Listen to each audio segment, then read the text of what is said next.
Hello, you amazing hackers. Welcome back to the channel. Hope you're all doing well today. So first of all, thank you very much to Spyse for sponsoring this video. They've allowed me to graciously use their application and to see what it's all about. And on top of that, sponsor this video as well. Now, even though they sponsored me, they have told me to say honestly what I think about the application. So that's exactly what I'm going to do as well. I'm not gonna hold back. I'm going to honestly say it. So first things first, of course, the price. Now there's going to be a community edition. They are launching it really soon. Link will be in the description below.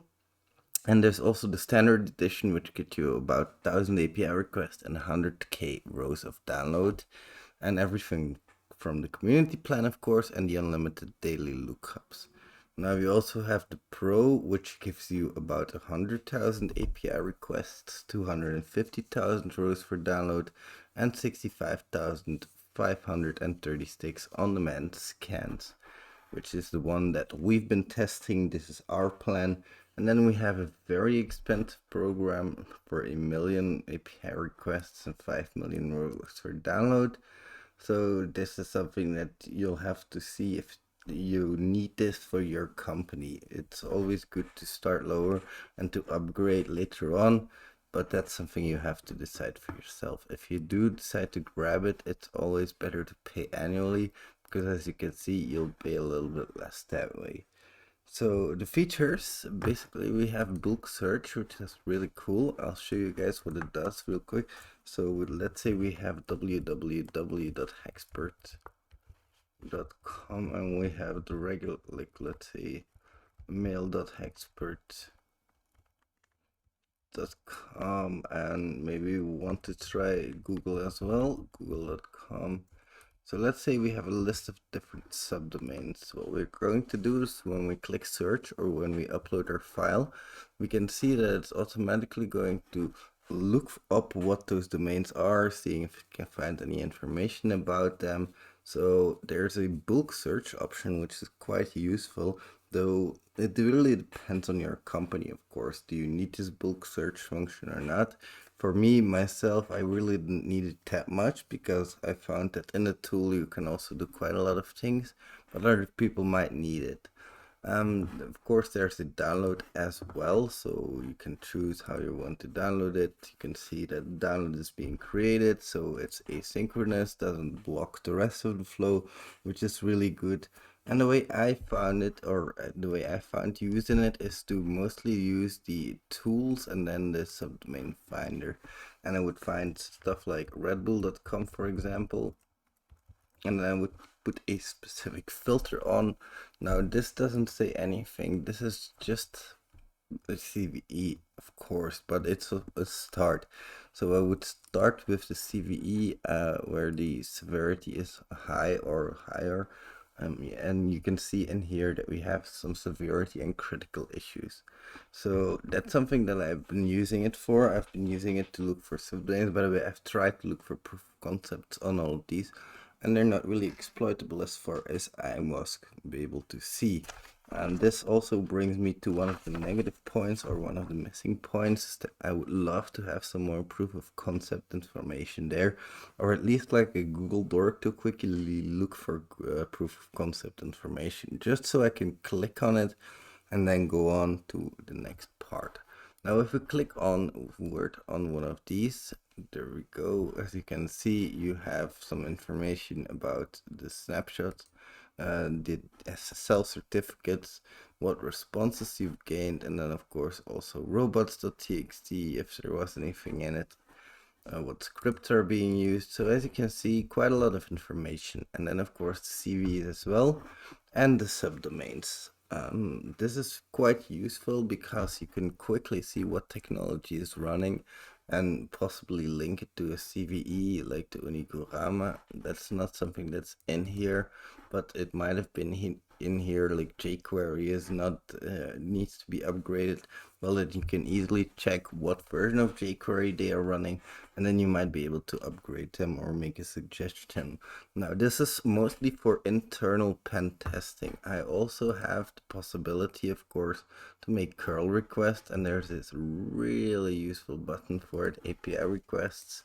I can just copy the API request, and then I can paste it into my terminal, and I get a response. So that's really, really cool. I really like that, and I appreciate that they have that feature.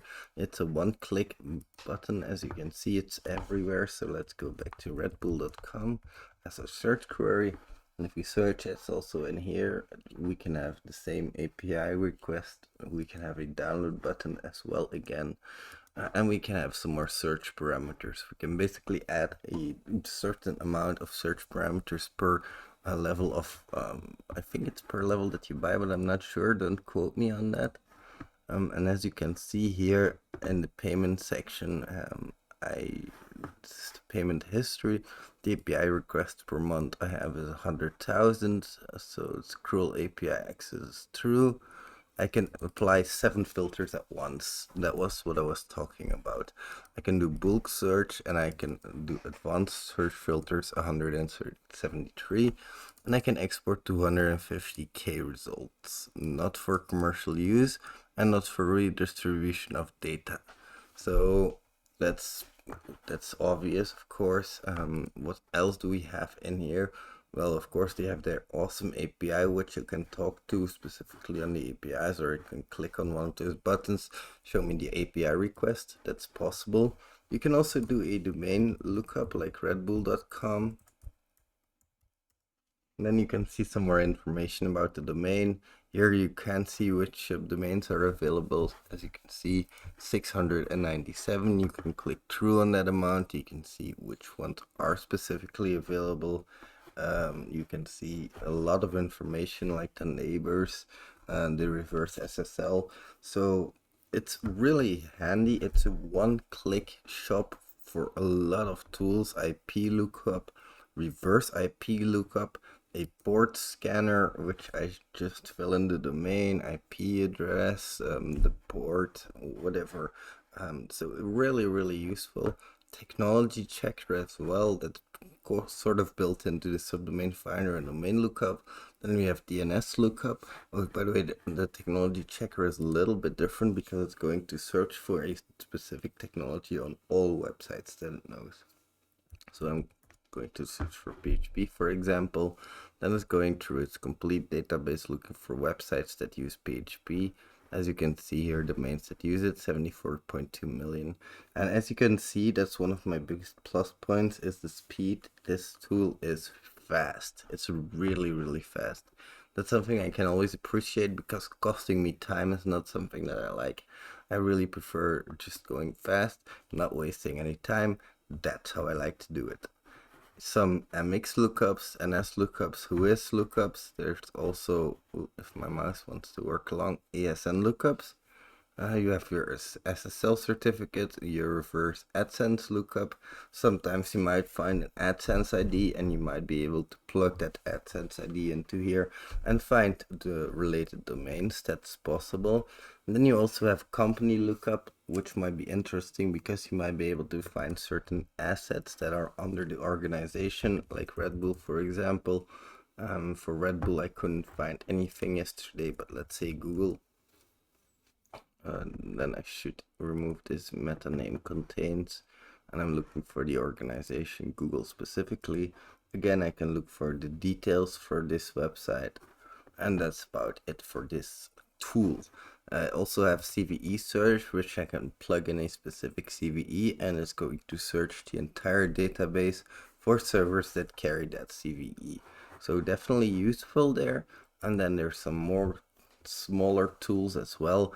But those were the biggest bunch of the tools. Those were the biggest ones that I used. So this is worth it if you're a company and you are thinking about buying this.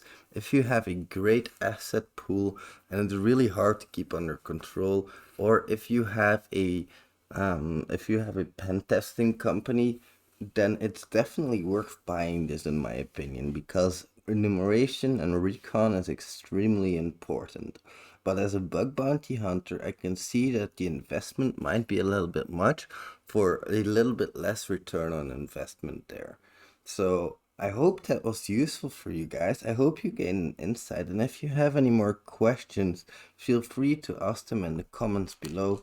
I think I covered pretty much everything I wanted to say. That's about it. So thank you very, very much for watching. I hope you enjoyed, and I hope I will see you in the next one. Bye, amazing hackers.